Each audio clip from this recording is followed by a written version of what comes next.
বিভিন্ন কেন্দ্রীয় এবং রাজ্যের প্রকল্পগুলির সার্থক বাস্তবায়ন নিশ্চিত করার লক্ষ্যে বুধবার বিলোনিয়া সার্কিট হাউস কনফারেন্স হলে জেলা ভিত্তিক পর্যালোচনা সভা করেন মন্ত্রী সুধাংশু দাস। বৈঠকে তফসিলি জাতি কল্যাণ বিভাগ, প্রাণী সম্পদ উন্নয়ন বিভাগ এবং মৎস্য বিভাগের গুরুত্বপূর্ণ কর্মকর্তাদের পাশাপাশি উপস্থিত ছিলেন জেলার অন্যান্য জনপ্রতিনিধিরা।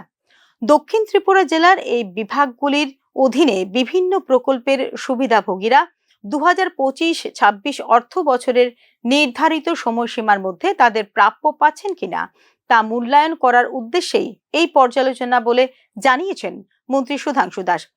এখনো পর্যন্ত অর্জিত অগ্রগতির পুঙ্খানুপুঙ্খ পর্যালোচনার পাশাপাশি এই প্রকল্পগুলি বাস্তবায়নে যেসব চ্যালেঞ্জের সম্মুখীন হতে হচ্ছে তা নিয়ে বিস্তৃত আলোচনা হয়েছে বলেও এদিন জানিয়েছেন মন্ত্রী সুধাংশু দাস। আমাদের প্রাথমিক দায়িত্ব হলো প্রতিটি যোগ্য সুবিধাভোগী যাতে বিলম্ব ছাড়াই সহায়তা পান তা নিশ্চিত করা, বাস্তবায়ন প্রক্রিয়া ত্বরান্বিত করতে এবং যে কোনো বাধা দ্রুত সমাধানের জন্য বিভাগগুলিকে সমন্বয় করে কাজ করতে হবে বলে জানিয়েছেন মন্ত্রী সুধাংশু দাস। অধ্যাপক ডক্টর মানিক সাহাজি ওনার নেতৃত্বে আমরা এক ত্রিপুরা শ্রেষ্ঠ ত্রিপুরা তৈরির যে পরিকল্পনা হাতে নিয়েছি, তো এখানে সবার সহযোগিতা আমরা চাই, সমস্ত ডিপার্টমেন্টকে অ্যাক্টিভলি এখানে কাজ করতে হবে। তো আমি মনে করি আমার কাছেও যে রেসপন্সিবিলিটি আছে সেটা যাতে আমরা 100% দিতে পারি, যাতে করে আমাদের কন্ট্রিবিউশনের মাধ্যমে এই জেলার মানুষ অনেক বেশি উপকৃত হয়, এটাই আমাদের টার্গেট। আর বিশেষ করে গ্রামীণ অর্থনীতিকে মজবুত করার ক্ষেত্রে, গ্রামীণ মানুষকে কর্মসংস্থান প্রদানের ক্ষেত্রে agri allied sector is playing a vital role. তো তার মধ্যে আমার কাছে 2টা ডিপার্টমেন্ট আছে, তো এটা যাতে ভালো রোল প্লে করতে পারে, ভালো আমরা সার্ভিস দিতে পারি, সেই লক্ষ্য নিয়েই কিন্তু আমরা প্রত্যেক জেলাতে যাচ্ছি।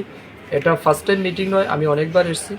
আজকে এই ফিনান্সিয়াল ইয়ারের ফার্স্ট মিটিং আমাদের হচ্ছে। এই বছর আমরা আরেকবার আসবো এই ফিনান্সিয়াল ইয়ারের মধ্যে, এবং সাবসিকুয়েন্টলি সমস্ত জেলাতে আমরা যাচ্ছি, ফিল্ড ভিজিট করছি। তো আমাদের টার্গেট একটাই, যাতে আমরা সবচেয়ে বেশি বেনিফিট দিতে পারি। বিভিন্ন প্রকল্পগুলির বাস্তবায়নকে সুগম করার জন্য এদিন কর্মকর্তাদের সক্রিয় পদক্ষেপ গ্রহণের নির্দেশ দিয়েছেন মন্ত্রী সুধাংশু দাস। পদ্ধতিগত বিলম্ব দূর করে কল্যাণমূলক উদ্যোগগুলি কার্যকরভাবে তৃণমূল পর্যায়ে পৌঁছে দেবার জন্য এদিন উপস্থিত জনপ্রতিনিধিদের উদ্দেশ্যেও আহ্বান রাখেন মন্ত্রী Sudhanshu Das. Bureau report, news now.